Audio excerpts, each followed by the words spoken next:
Right, hi Pisces, and welcome to your reading for September 2023.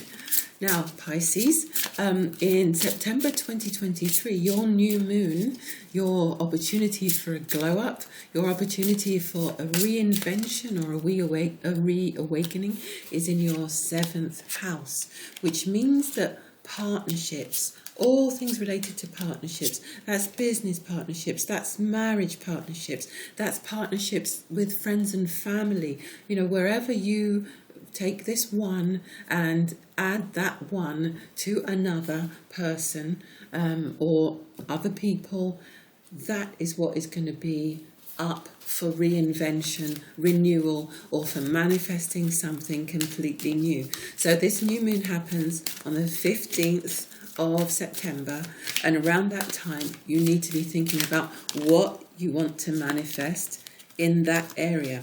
Do you need to manifest more harmony in your partnerships?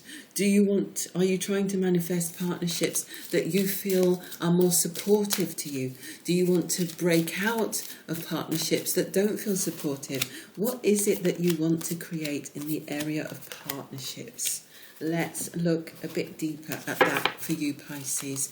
Are you partnering with people for the first time? Are you recognizing that you've come as far as you can go on your own in a particular business endeavor and thinking, oh, I need to partner with someone or with an organization or with something, some idea? Or are you actually single and you feel like you want to manifest a partner in your life, a long-term loving partnership? Is it time? Does it feel like it's time? Let's have a look at where you've been, what's brought you here, what's leading up to this time of the new moon. So, in the past, Pisces, you have been working with some very intense energy. You've had a lot of things changing, oh my goodness, a lot happening deep inside you, inside your psyche.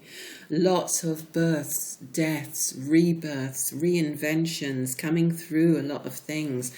This intense scorpionic energy, and also at the same time having to relate to groups and having to discover or rediscover, how do I relate to groups in the context of everything that's happened? How do I continue to keep a brave face? How do I continue to relate to the world in the light of everything that's happening around me and within me? It's been a very intense time, but your wishes and your dreams are still there, and you're being reminded to hold on to them. So this is where you've been recently. You've had to focus your mind, really focus your mind through the fog of everything that's been happening, through an onslaught of events, of happenings, a lot of shifts, of changes. For some of you, there will have been religious experiences that for some will have been very positive. For some, this will have been a time of deep spiritual awakening. In some cases, it has been triggered by traumatic events, and in some cases, it hasn't. It's just been a deep dive, a deep delving into the soul, into the consciousness, maybe even into the occult, into the mysteries of the universe, but certainly into a deeper understanding of yourself. Learning how to focus your mind regardless of what's going on around you. Learning how to look for peace and harmony regardless of what challenges you. Peace and inner harmony, and actually coming back to your heart time after time after time, and being determined not to be hardened by anything or anyone that's let you down. Not to become, one of those people, not to become a part of the problem, but to remain soft and gentle and loving and connected to the divine, to remain a good person who wants to do good in the world, and to remain connected to your original intention, which is always to do good things and to be coming from a very good place. So this is where you've been up to now, Pisces. So there could have been some letdowns in terms of partnerships. There could have been some disappointments in terms of one-to-one relationships. Not necessarily of an emotional nature, but they could have been of an emotional nature. They could have been business partnerships. They could have been marriage partners behaving out of character or not being there for you, not having your back. Or it could have been past relationships playing out their vibration in the present and affecting your ability to trust. in the present. So where are we now at the time of you finding this reading? At the time of you finding this reading, you're ready to play. You're ready to play. You're ready to let go of a lot of that darkness and that heavy energy.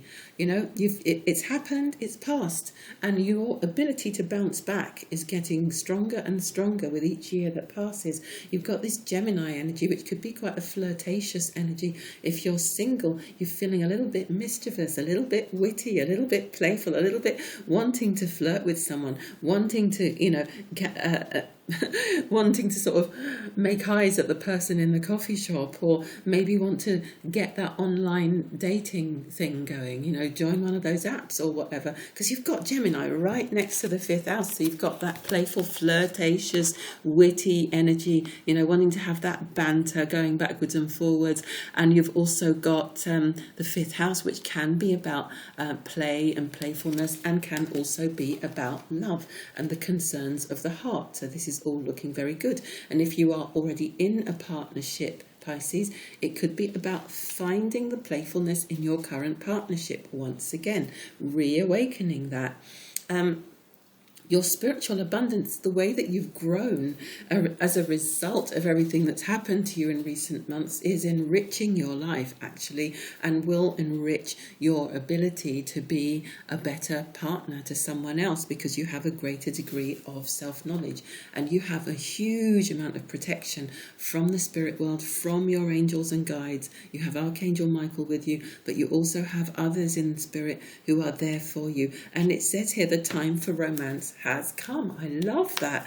So Pisceans who are looking for love, it's time. It's time. I love it that you've got this at a time when you've got the new moon in your 7th house, and you've got, you know, and we're focusing here on love, and we're focusing on partnerships, and you've got the 5th house of love, and you've got this Gemini of flirtation. So this, it really is a powerful spread for people who are single and ready to mingle. Okay, so if that isn't you, but you're in an established bond, then it could be time for a change. It could be time for you to actually make some decisions that's going to bring the spark, bring the romance back into your relationship. It could be that you've both just been too bogged down with other concerns, day-to-day realities, work concerns, some of the disappointments that you've faced, some of the heaviness that you've had to deal with. It's possible that these things have challenged a partnership that you're currently in, and it's possible that you are actually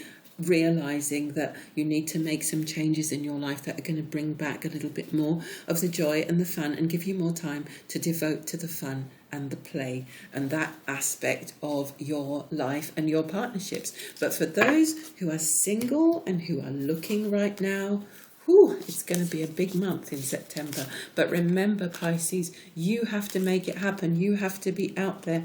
And I'm hearing, don't be afraid to make the first move. I was watching a great John Lennon documentary last night. I think it's called All You Need Is Love. I'm not sure. It's not a very long one. It's very interesting. It's great. And Cynthia Lennon was talking then about how she met John and how they got together. And I think the interviewer asked her what happened, who made the first move. And she said, well, it's that old adage or something like that. A woman chases a man until he catches her. You know, so I'm sorry, I'm not kind of trying to fall into gender normative speech or a stereotypical behaviour or any of those things. I know we're all liberated. I know that, you know, and also apply this to whatever gender you are, or however you view yourself or identify, or who you love or what you do. You know, just take the energy and the sentiments of it. But if you are, you know, the classic divine feminine, looking for the classic divine masculine and thinking, I really need to wait for that guy to make a move, it could be you need to put yourself in that person's environment a little bit more. And if you don't feel like actually making a move or saying anything directly just yet, maybe it's time to drop a few hints, and maybe it is time to rethink that policy on whether or not you make the first move, because you can make the first move, but you can still do it in a very feminine and gentle way and still hold on to your femininity just by, you know, holding on to your power, your feminine power, not being needy, not going all in guns blazing and saying I must have this person, I must have them now. And sometimes I think guys, or let's say people of a masculine nature, appreciate a little bit of help, a little bit of hints. There might be someone in your circle, someone in your circles, or in your work environment, or in one of the hobbies that you do, who's kind of interested in you but doesn't know how to approach you, or is scared to approach you. And there's a lot of fear in that area at the moment, and it's good to remember that sometimes in these days, with all the various syndromes and cancellings and triggerings that happen, some people are just scared to approach. So if you have a vibe, if you've caught a vibe with someone and you really feel that there could be something going on, it might be a good month, Pisces, to just, give nature a little helping hand. Okay, you've also got the third house. Third house can also be to do with communicating, how you communicate, and communicating in your neighborhood. So again, that's another indication that it could be helpful. I mean, what's the worst that could happen? You get a no, then at least you know and you can move on. Second house of resources, you're also thinking about assets, finances, the things that you love. So maybe you really want to build more financial stability for yourself before you actually leap into a partnership with someone else. But you're being asked to speak your truth, to just be honest about who you are and where you are while you continue to grow. Because let's face it, you can meet someone and it doesn't mean you're going to marry them. Immediately. You can be transparent with someone about where you are and continue to build your future, your finances, your legacy at the same time, and it's just not something that should hold you back from opening your heart and just being your natural, beautiful, sensitive self. So I know this is very much for the single Pisceans, but so let's talk a little bit about the Pisceans who are connected to someone.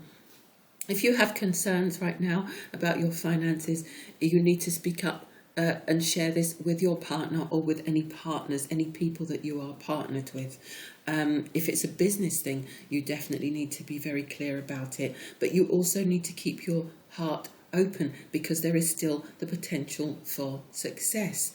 And you need to keep working diligently towards your success. For some of you, there is success and more happiness coming in a current partnership. And you need to recognize that all the terrible things that have happened in the past are also an opportunity for you to really appreciate what you have, the love that you have, the depth of love that you have, where someone has really had your back through thick and thin, where you've really been brought together, pulled together by tragedy or by disappointment, by letdowns, by things that didn't work out in exactly the way that you'd hoped they would.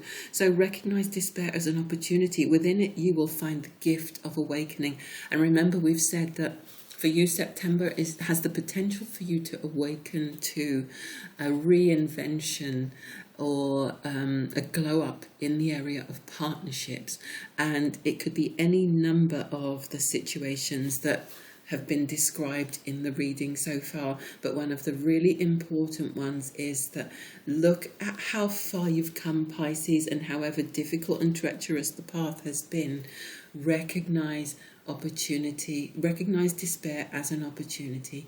So if you're in a marriage, recognize everything that's happened as an opportunity for you to really appreciate each other. If you're dating someone, recognize what's happened to you as an opportunity to open your heart more to someone else. Sometimes pain can break us wide open. Success and happiness are coming. And if you're just in the dating stages and you've had a lot of setbacks, recognize that despair also as an opportunity to remember that you are not your finances, you are not the house that you own or the car that you drive or any of those things. Those things can be gone in an instant.